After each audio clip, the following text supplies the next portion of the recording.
Assalamualaikum dan salam sejahtera kepada semua murid tahun 1 SK Pangkalan Tentera. Diharapkan murid-murid dalam keadaan sihat selalu. Selamat datang ke unit bimbingan dan kaunseling SK Pangkalan Tentera bagi sesi persekolahan 2021. Seperti yang kita semua sedia maklum, sesi persekolahan pada tahun ini terpaksa ditangguhkan disebabkan wabak pandemik COVID-19. Cikgu harap ia tidak mematahkan semangat anak-anak murid sekalian untuk terus belajar. Semoga wabak COVID-19 ini segera berakhir. Terlebih dahulu, ingin cikgu memperkenalkan barisan kaunselor-kaunselor SK Pangkalan Tentera. Nama cikgu ialah Cikgu Muhammad Zulfadli bin Muhammad Saleh. Cikgu berumur 39 tahun, berasal dari Kuantan, Pahang, berkelulusan ijazah sarjana muda pengurusan kaunseling daripada Universiti Malaysia Terengganu, Diploma Perguruan Bimbingan dan Kaunseling Institut Perguruan Guru Kota Baru. Cikgu mula berkhidmat pada 30 Disember 2019 dan sudah berkhidmat selama 15 tahun. Seterusnya, Cikgu Hasimah binti Samad, berumur 52 tahun, berasal dari Kuantan, Pahang, berkelulusan ijazah pendidikan jasmani dan kesihatan, memiliki sijil perguruan bimbingan dan kaunseling 14 minggu, mula berkhidmat iaitu pada 16 Januari 2020 dan sudah berkhidmat selama 23 tahun. Mari kita lihat visi dan misi unit bimbingan dan kaunseling.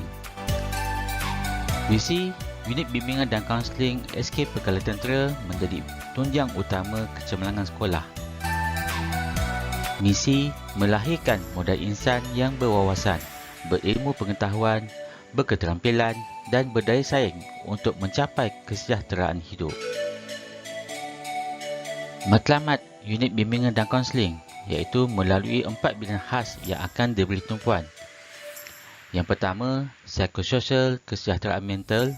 Yang kedua, pembangunan diri dan perkembangan siasah diri murid. Yang ketiga, peningkatan disiplin murid. Dan yang terakhir sekali, peningkatan kerjaya diri murid.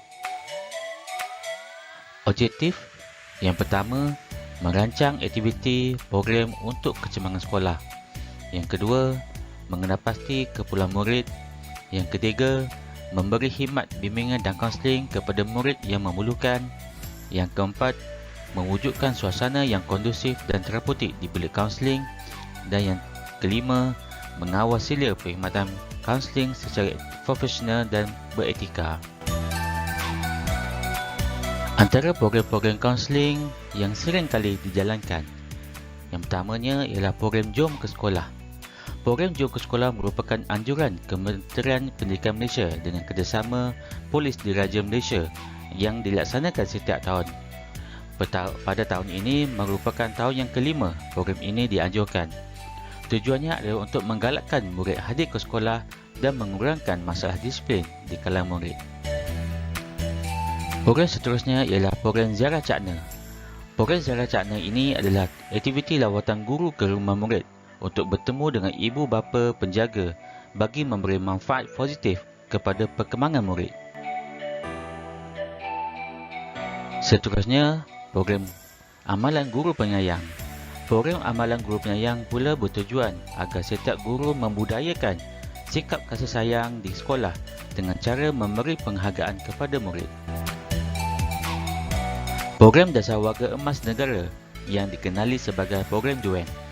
Program Dasar Warga Emas Negara ialah satu program menghargai dan menghormati warga emas. Banyak aktiviti yang boleh dijalankan bersama dengan warga emas sebagai tanda menyayangi mereka.